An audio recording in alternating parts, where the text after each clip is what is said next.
Élément choisi, ce message que tu vas entendre est une révélation divine venant directement du trône céleste. Tu n'es pas arrivé ici par hasard. Ce n'est ni une habitude, ni un algorithme, ni le fruit du hasard qui t'a conduit à cet instant. Le ciel a croisé ton chemin parce que ce mercredi porte une importance particulière et que Dieu ne veut pas te laisser l'aborder sans protection. Ce que tu entends en ce moment n'est pas une simple information. C'est une couverture spirituelle. Certains jours paraissent ordinaires en surface, mais ils sont chargés dans le domaine spirituel. Ce mercredi en fait partie, non pas parce qu'un malheur doit nécessairement arriver, mais parce que quelque chose d'invisible s'est mis en place et que Dieu parle toujours avant qu'un mouvement ne commence. Quand le ciel envoie un avertissement, ce n'est pas pour t'effrayer, mais pour te protéger. Cette parole est un bouclier avant la bataille, une lumière avant le pas, une voix avant le bruit. Tu ne sais peut-être pas encore de quoi tu es protégé, et c'est voulu ainsi. Dieu ne révèle pas toujours le danger. Parfois, il se contente de rediriger le chemin.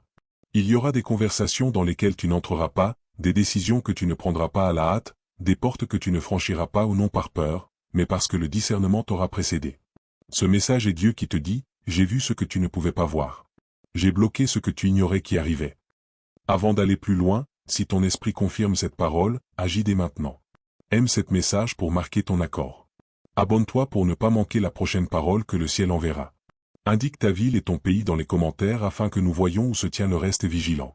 Et à ceux qui nous soutiennent en donnant à ce ministère, que ce soit via le lien épinglé en commentaire ou la fonction Super Thanks, sachez ceci, vous ne donnez pas seulement, vous participez à une protection.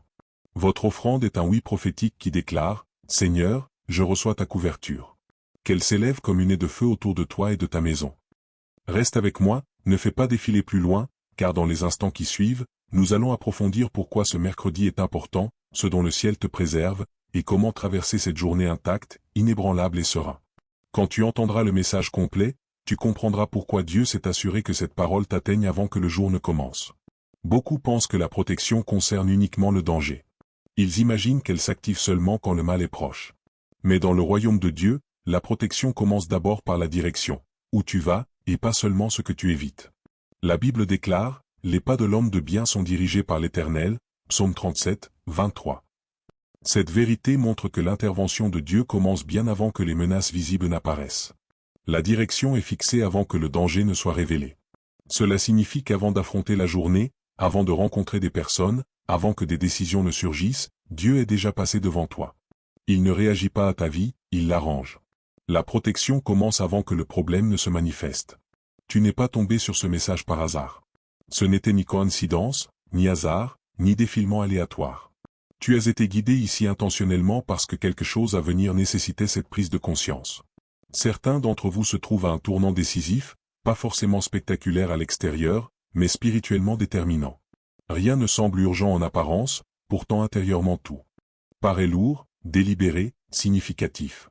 Tu te tiens à un carrefour où une décision, un changement de perspective, une révélation peut réorienter les 5 prochaines années de ta vie. Ce n'est pas une exagération, c'est l'alignement qui rencontre le timing divin. C'est pourquoi le ciel a interrompu ta routine. Dieu perturbe les habitudes non pour te déstabiliser, mais pour t'empêcher de dériver vers quelque chose de mal aligné. Il protège ses élus non seulement du mal qui pourrait les blesser, mais aussi de ce qui pourrait les détourner de leur voie. La protection directionnelle est une miséricorde anticipée. Et ce message en fait partie. Soyons clairs et simples, sans mysticisme ni exagération. Être élu n'est pas un titre pour gonfler l'orgueil. C'est une responsabilité qui façonne la direction. Le comprendre correctement te garde ancré. Être élu ne signifie pas que la vie est facile, souvent, c'est l'inverse. Le confort émousse la vigilance, mais l'appel exige l'attention. Les difficultés ne prouvent pas l'abandon, elles témoignent souvent d'un dessein. Être élu signifie que ta vie est intentionnelle. Rien dans ton parcours n'est aléatoire. Même quand tout semble confus, il y a un dessein derrière la pression, une structure derrière la résistance, un sens derrière les retards. La Bible nous enseigne qu'avant même d'être formé dans le ventre de sa mère, Dieu connaissait Jérémie, Jérémie 1h05. Cela nous révèle une vérité puissante, la sélection précède la manifestation. L'identité précède l'action. Bien avant que tu ne comprennes tes luttes, Dieu connaissait déjà ta mission. Ce qui t'accablait était déjà pris en compte dans son plan. Ta vie ne s'est pas déroulée par accident, elle s'est déroulée avec intention. Les élus traversent souvent des combats profonds dans des saisons calmes, des pressions sans explication, une solitude même au milieu des gens, et cette sensation persistante qu'il y a davantage. Ce ne sont pas des coïncidences, ce sont des indicateurs.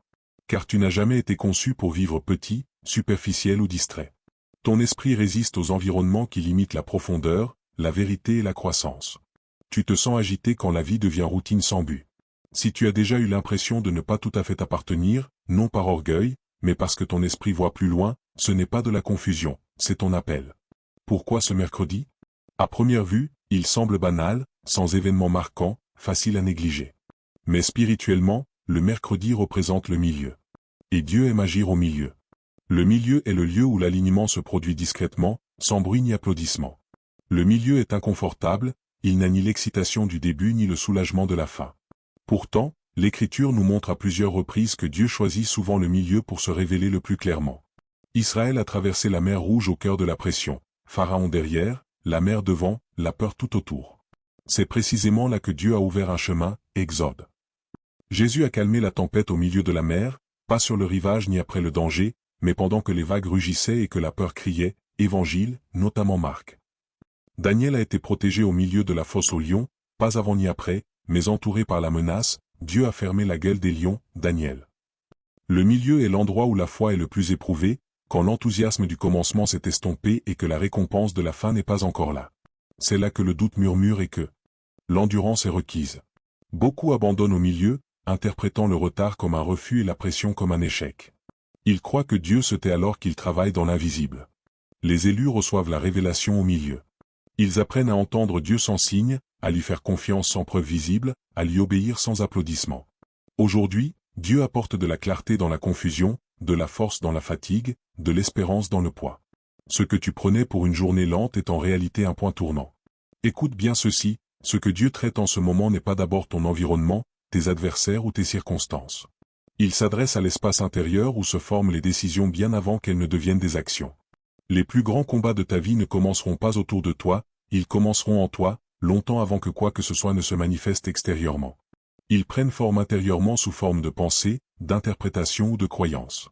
C'est pourquoi l'Écriture dit, tel il pense dans son cœur, tel il est, Proverbe. Ce n'est pas de la poésie, c'est une loi spirituelle. La vie suit la pensée. La direction suit la croyance. Avant que l'ennemi n'attaque ton avenir, il cherche à empoisonner ta pensée. Il sait que s'il peut déformer ta vision de toi-même, de Dieu ou de ta situation, il pourra influencer tes choix sans même toucher à tes circonstances. C'est pourquoi la protection divine aujourd'hui se concentre sur ton esprit. Dieu ne te protège pas seulement extérieurement, il te fortifie intérieurement pour que la tromperie n'ait pas accès. Il te garde des conclusions erronées, des suppositions sans fondement de vérité. Il te préserve des décisions prises sous la peur plutôt que sous la conduite, des réactions émotionnelles qui paraissent justifiées mais te détournent du chemin. Il te garde des pensées autosabotantes qui minent discrètement la confiance, l'obéissance et la patience. Car si ton esprit reste aligné, ton destin reste intact. Tu n'as pas besoin de livrer tous les combats, tu as besoin de discerner chaque pensée. Corrigeons une idée fausse qui affaiblit beaucoup de croyants. On confond souvent l'espérance avec le déni, comme si faire confiance à Dieu signifiait refuser de reconnaître la difficulté. L'Écriture enseigne quelque chose de bien plus profond et solide. L'espérance biblique n'est pas faire semblant que tout va bien. Elle n'ignore ni la douleur, ni la pression, ni les questions sans réponse. L'espérance biblique regarde la réalité en face tout en refusant de céder au désespoir. C'est savoir que Dieu est fidèle même quand tout est flou. C'est une confiance ancrée dans le caractère de Dieu, non dans la clarté des circonstances. Tu peux ne pas comprendre le processus, mais tu fais confiance à celui qui le supervise. La Bible dit que l'espérance est une ancre pour l'âme. Une ancre n'élimine pas la tempête, elle empêche la dérive. Quand les vagues montent et que la visibilité baisse, l'espérance te maintient stable, pour que tu ne sois pas emporté par la peur, le compromis ou la panique. Certains d'entre vous ne sont pas en train d'échouer, vous êtes simplement dans une saison de formation. La formation ressemble souvent à un retard, car le progrès se produit d'abord intérieurement avant de devenir visible. Pense à Joseph, il n'a pas été rejeté, il a été repositionné. Ce qui ressemblait à une trahison était en réalité un alignement avec une autorité et un dessein futur. Pense à David, il n'a pas été retardé, il a été entraîné. Les années dans l'obscurité formaient son cœur, ses compétences et sa maîtrise nécessaires au leadership. Pense à Jésus, il n'a pas été ignoré, il a été préparé. Les années cachées ont précédé le ministère public. Ce qui ressemble à de l'attente est souvent une préparation qui te renforce pour ce que l'espérance sait qui arrive. L'une des vérités les plus réconfortantes de l'Écriture est celle-ci, l'Éternel marche devant toi, Deutéronome 31, 8. Cela nous rappelle que Dieu ne suit pas derrière nous pour réparer nos erreurs, il marche devant pour arranger les issues. Il voit ce que tu ne peux pas voir. Il connaît les conséquences avant les choix et les résultats avant les chemins pris. Sa protection agit par avance, pas seulement en réaction. Certaines portes ne se sont pas ouvertes parce qu'elles étaient des pièges. Ce qui semblait être une opportunité portait un coup caché. Dieu les a fermées non pour te frustrer, mais pour t'épargner une douleur dont tu aurais eu du mal à te remettre. Certaines relations se sont terminées parce qu'elles étaient des leçons déguisées, pas des soutiens permanents. Dieu les a permis pour une saison, mais les a retirées avant qu'elles ne te façonnent dans le mauvais sens. Certains retards t'ont évité des regrets futurs. Le retard est souvent une miséricorde déguisée. Ce qui semblait être une attente t'a en réalité protégé de conséquences que tu n'as jamais eu à subir. Tu n'es pas malchanceux. Le malheur aléatoire n'explique pas ton histoire. La main de Dieu a été active même dans les moments qui paraissaient décevants ou confus. Tu es couvert par la prévoyance, par le timing, par un Dieu qui refuse de te laisser arriver trop tôt à quelque chose que tu n'es pas encore prêt à porter. Dieu nous protège souvent en disant non quand nous voulons oui, en nous ralentissant quand nous voulons accélérer. Les élus ne se précipitent pas, ils discernent. Aujourd'hui, Dieu ne te demande pas de lutter plus fort, de fournir plus d'efforts, de prier plus fort ou de t'agiter. Cette saison n'est pas celle de l'épuisement, elle est celle de l'alignement. Il te demande de faire confiance plus profondément. Une confiance plus profonde signifie reposer en qui il est, sans chercher à prouver qui tu es. Cela signifie croire que son contrôle est plus grand que ton urgence. La Bible dit, « Arrêtez-vous, et sachez que je suis Dieu » Psaume 46, 10. Le calme n'est pas de la passivité, c'est une reddition intentionnelle à l'autorité divine. Le calme n'est pas faiblesse, c'est confiance. C'est la posture de celui qui sait que Dieu travaille, même quand rien ne semble bouger. Quand tu cesses de t'agiter, tu commences à voir clair. L'agitation brouille la perception, le calme aiguise le discernement. Dans une confiance tranquille, la clarté émerge. Ce mercredi, avance avec une autorité sereine. L'autorité n'a pas besoin de bruit pour s'affirmer. Le calme signale le contrôle, l'assurance et la stabilité intérieure. Avance avec une confiance discrète et une conscience spirituelle. Tu n'as pas besoin de t'expliquer à tout le monde ni de chercher la validation de ceux qui ne voient pas ta mission. Dieu te voit. Cela suffit. Quand son regard repose sur toi, l'approbation d'ailleurs devient superflue. Et la force coule de savoir que tu es déjà vu. Entends cela clairement et laisse-le pénétrer profondément dans ton esprit, ce n'est pas une pensée passagère ni un encouragement temporaire. C'est une vérité destinée à t'ancrer quand les émotions fluctuent et que les circonstances semblent incertaines. Tu es préservé pour une raison. Dieu ne conserve pas ce qui n'a pas de valeur future. La préservation est un soin intentionnel appliqué à ce qui sera nécessaire plus tard dans toute sa force. Tout ce qui cherche à t'atteindre ne te mérite pas forcément. Ton temps, ton énergie, ta présence, ton obéissance ont de la valeur. Le discernement t'apprend que l'accès doit être gagné, pas supposé. Pas chaque opportunité s'aligne avec ton appel. Certaines sont des distractions déguisées en avancement. Dieu protège ta mission en limitant ton exposition à ce qui diluerait ton focus. Pas chaque combat est le tien. Certains conflits sont faits pour t'épuiser, pas pour te faire grandir. La sagesse c'est quand s'engager et quand rester calme et laisser Dieu gérer ce que tu ne vois pas. Dieu affine ton discernement, aiguise ta sagesse et fortifie ton homme intérieur. Ce processus se fait dans le silence, souvent sans reconnaissance, mais il produit une profondeur qui ne peut être forcée. Ce n'est pas la saison pour abandonner. Abandonner interromprait un processus déjà à l'œuvre sous la surface. Ce qui semble lourd aujourd'hui construit l'endurance pour demain. C'est la saison pour t'enraciner plus profondément. Les racines croissent dans l'ombre, mais elles déterminent ta hauteur et ta stabilité future. Reste ancré. Tu es préservé pour un dessein. Aujourd'hui, la confusion ne te dominera pas. La peur ne te gouvernera pas. Le doute ne te réduira pas au silence. Tes pas sont dirigés. Ton esprit est gardé. Ton avenir est assuré. Comme le psalmiste l'a déclaré, l'Éternel est ton berger. Tu ne manqueras ni de clarté, ni de direction, ni de paix. Élément choisi, si tu ne retiens rien d'autre, retiens ceci, tu es exactement là où le ciel voulait que tu sois aujourd'hui. Ce message n'est pas de l'excitation passagère, c'est une confirmation. Entre dans le reste de cette journée avec assurance au nom de l'arrogance, mais une confiance profonde. Dieu est activement impliqué dans ta vie. Il protège ce qui te concerne. Il aligne ce qui semblait dispersé. Il fortifie ce qui paraissait faible. Reste concentré.